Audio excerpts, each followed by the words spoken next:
ज्ञान विज्ञान योग वर्णन। देवतागण बोले, हे विश्वेश्वरी, हे महामान्य, हे महादेवी, हे सर्व कर्म नियंत्री, हे कर्म पाश विमोचनी, हे ज्ञान दे। कर्म का गुण रहस्य और कर्म की अपार शक्ति और कर्म राज्य का अद्भुत और अलौकिक विस्तार सुनकर हम निसंदेह चमत्कृत हुए हैं। हे जगत माता, कर्म अति दुस्तर प्रतीत होता है।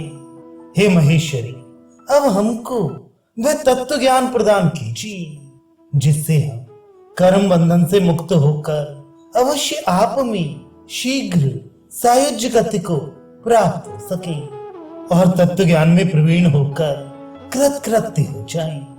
महादेवी बोली, हे देवतागण, मैं ही द्वैत हूँ, मैं ही अद्वैत हूँ और मैं ही द्वैत अद्वैत से रहित हूँ। मेरे स्वस्वरूप में सच्चिदानंद भाव एक अद्वैत रूप में स्थित है। हे देवतागण, इस बात को जानो, मैं ही पृथक पृथक अनेक केंद्रों से अपनी आनंद सत्ता को जगत में प्रकट करने के लिए सत और चित भाव के विस्तार द्वारा एक अद्वैत रूप से युगल रूपी अनुपम द्वैत रूप को धारण करके पुरुष और प्रकृति रूप से प्रकट होती हूँ। हे देवतागण, इसमें कुछ संदेह नहीं है। वास्तव में हे देवतागण, निरंजन ब्रह्म और ब्रह्म शक्ति माया एक ही है। केवल मेरी आनंद सत्ता के प्रकट करने के लिए ही मैं द्वैत रूप में भी जगत में निसंदेह प्रतिवासित होती हूँ। माया के प्रभाव से ही ब्रह्म में जगत का भान होता है। वह भान अज्ञान मूलक है, क्योंकि हे देवगण, ब्रह्म और ब्रह्म शक्ति माया में भेद का होना ही सर्वथा सब काल में विज्ञान विरुद्ध है। मैं जब आनंद के विस्तार के लिए अपने ही प्रभाव से एक अद्वैत सच्चिदानंदमय सत्ता से दृष्टा और दृश्य रूपी दो सत्ता प्रकट करके माया और ब्रह्म रूप से हे देवतागण प्रतीत होती हूँ, उस समय हे देवतागण ब्रह्म रूप से बीज और माया रूप से क्षेत्र बनकर सकल जगत प्रसव करती हूँ। उस समय माया द्विधा विभक्त होकर विद्या और अविद्या रूप से दो रूपों का अवश्य धारण करती है। विद्या ज्ञानमयी है और हे देवतागण, अविद्या सर्वथा अज्ञानमयी होने से अविद्या जीवों को अपने वश में करके उनको सृष्टि स्थिति लय के चक्र में डालकर बंधन दशा को निरंतर प्राप्त कराती है और ज्ञानजन्य विद्या सगुण ब्रह्म रूपी दृष्टा के अधीन रहकर अज्ञान पाश में आबद्ध जीवों को मुक्ति मार्ग का पथ प्रदर्शन कराती है। परंतु हे देवगण, वास्तव में जीवों की ये बंधन दशा असत्य और केवल मिथ्या ज्ञान मूलक है। जी विधि पूर्वक मेरे विद्या रूप की उपासना द्वारा मुझको प्राप्त होकर हे देवतागण अद्वितीय कैवल्य के अधिकारी हो जाते हैं। हे देवगण, मेरे सद्भावों को अवलंबन करते हुए मेरे भक्तगण क्रमशः मेरी पराभक्ति के अधिकारी होकर मेरे अद्वितीय चिन्मय स्वरूप को भली भांति जानकर वे कृतकृत्य होते हैं। अविद्या के वशीभूत जीव मुझे एकाएक भूलकर मेरे मायक इन दृश्यों में विमोहित होकर फंसते हैं, परंतु मेरे शरण में आने पर मैं नाना प्रकार से उनको अपनी ओर आकर्षित कर लिया करती हूँ। मेरी भक्ति ही इसका कारण है। हे देवतागण, मैं ही अक्षर ब्रह्म हूँ, स्वभाव ही अध्यात्म कहलाता है। उसी से मैं ही एक अद्वितीय होने पर भी अपनी माया से ब्रह्म, ईश और विराट रूपी त्रिविध भावों में दिखाई देती हूँ। अधिभूत रूप ही क्षर भाव है, कर्म ही उसका कारण है। भूत भावोद्भव कर विसर्ग ही कर्म कहलाता है। हे देवगण, कर्म ही जगत का कारण है। कर्म ही जीवों को बंधन प्राप्त कराता है और कर्म ही जीवों को मुक्त कर देता है।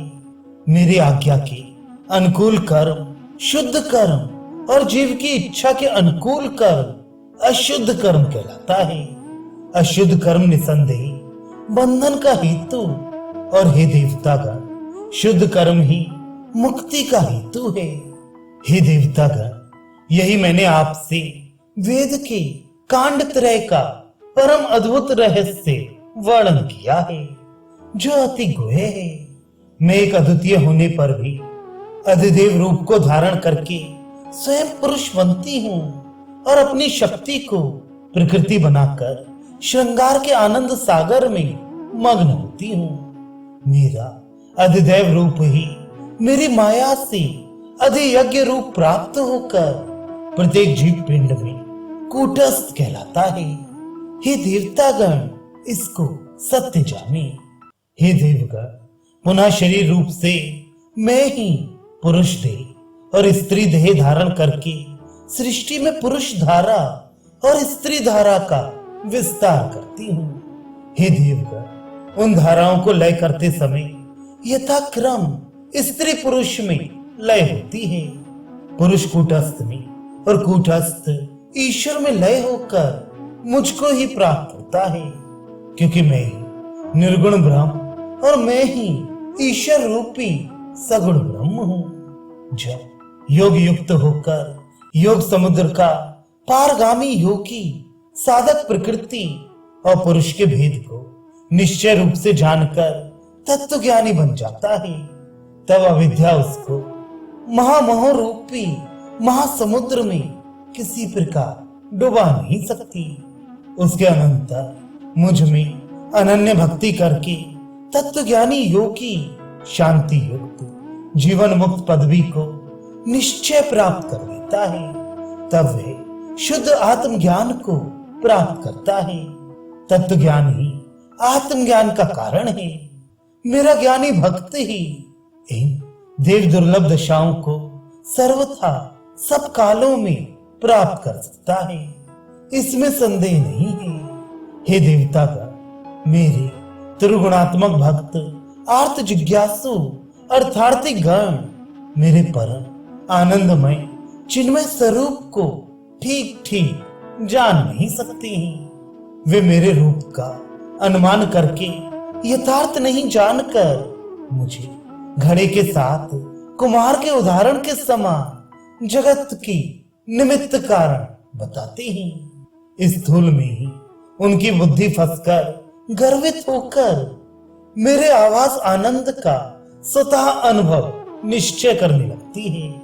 मेरी स्थूल प्रकृति की परमाणु आदि सत्ता को भी वे नित्य समझकर मेरे स्थूल रूप में ही वे अपना ध्येय स्थिर करके मेरी उपासना करते हैं। हे देवतागण, उनको मेरी यथार्थ स्वरूप का ज्ञान न होने पर भी वे मुझे सर्वशक्ति विशिष्ट जानकर मुझ में दृढ़ भक्ति के कारण अपनी अपनी वासना के अनुसार ही फल को प्राप्त करते हैं। और इसी दशा में मेरे भक्त मुझ में अनन्य भक्ति युक्त हो ऊर्ध्व षष्ठ लोक तक अवश्य पहुंच जाते हैं।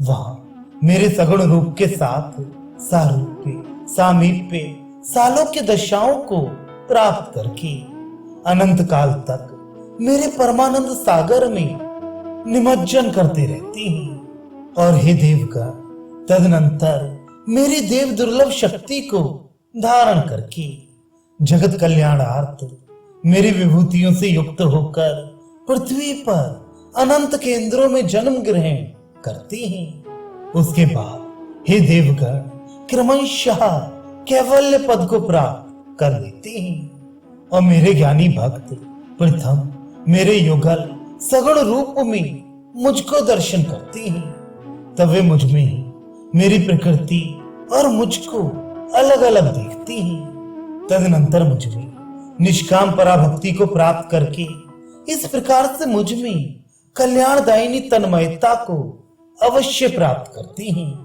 हे देवतागण, जिस प्रकार सर्वोत्तम दाम्पत्य प्रेम सागर में निमग्न पति और स्त्री एक दूसरे को पूर्णता प्रदान करते हुए अद्वैत भाव को प्राप्त होकर एक दूसरे की मुक्ति का कारण हो जाते हैं, उसी प्रकार मेरे ज्ञानी भक्त मुझ में अनन्य प्रेम युक्त होकर पहले अपने को प्रकृति बनाकर और मुझको पुरुष समझकर परमानंद सागर में निमग्न होते और अंत में मुझ में अद्वैत भाव स्थापित करके मुझको प्राप्त होते हैं।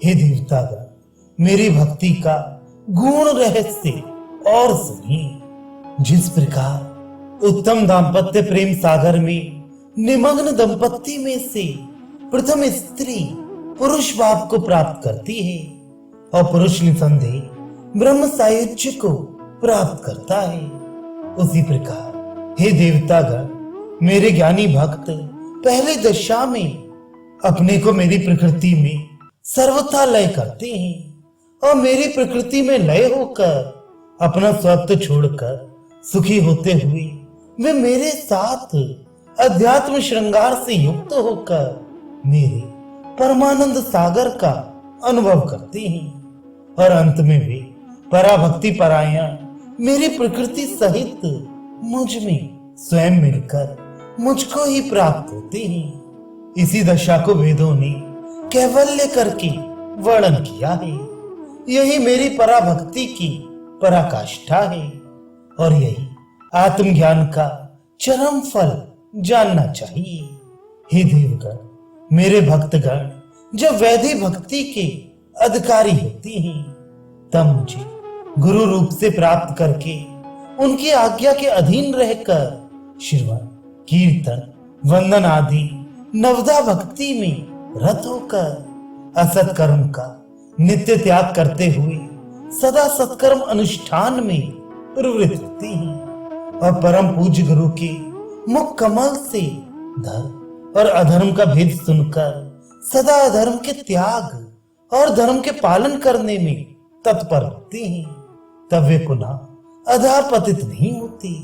उनके लिए प्रेत लोक और नरक लोक का द्वार बंद हो जाता है और तब वे बार बार स्वर्ग सुख को अनायास प्राप्त करते रहते हैं। हे देवगण, जब भक्तों का चित्त धर्माचरण के द्वारा मल रहित हो जाता है और वे उग्र दान, उग्र तप और उग्र याग यज्ञादिक करते हुए भी केवल मुझे ही में भक्ति युक्त होकर लौकिक वासनाओं से अपने अंतःकरण को रहित करके मतपरायण होते हैं।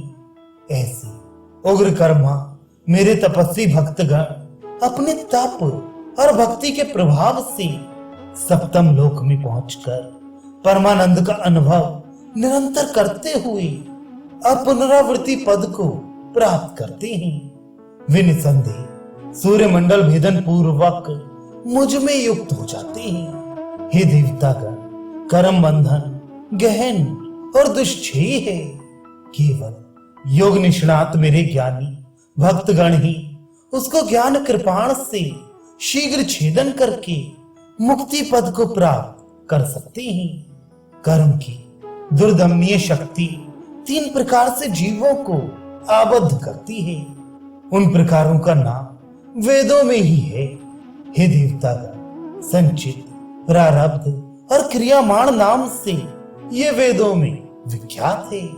संसार में प्रथम जीवों को जीवत्व प्राप्ति जब से हुई है तब से जिन जैव कर्मों का संस्कार उन्होंने संग्रह किया है वे सब संचित कहलाते हैं।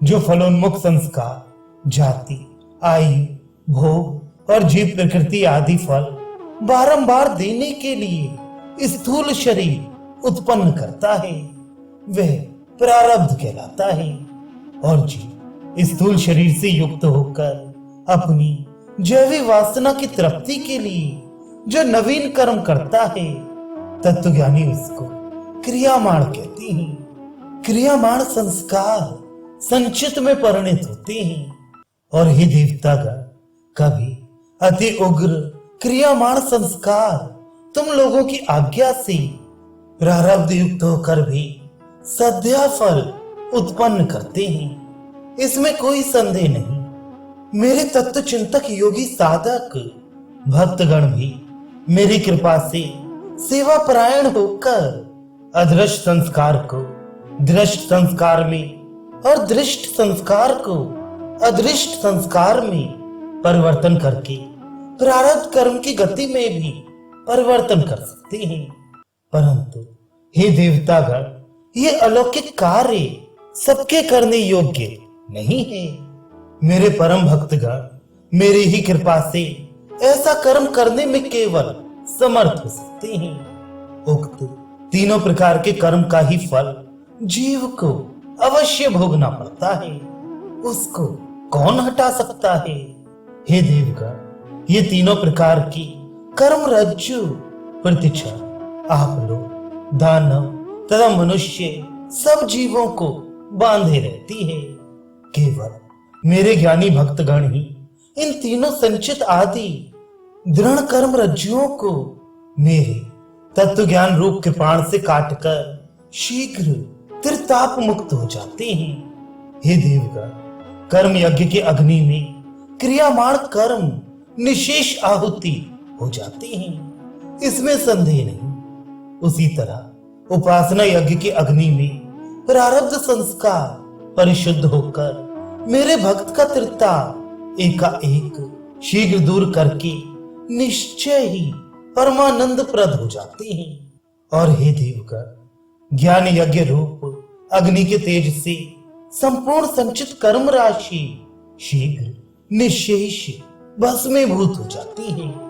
हे देवतागण, कर्म योग के द्वारा निष्काम होकर मेरे ज्ञानी भक्तगण क्रियामाण कर्म को जय कर देते हैं और तत्व ज्ञान की पूर्णता प्राप्त करके जब वे ब्रह्म सायुज्य को प्राप्त करते हैं तो आप ही संचित कर्म समूह उनको छोड़कर ब्रह्मांड प्रकृति को शीघ्र आश्रय करते हैं।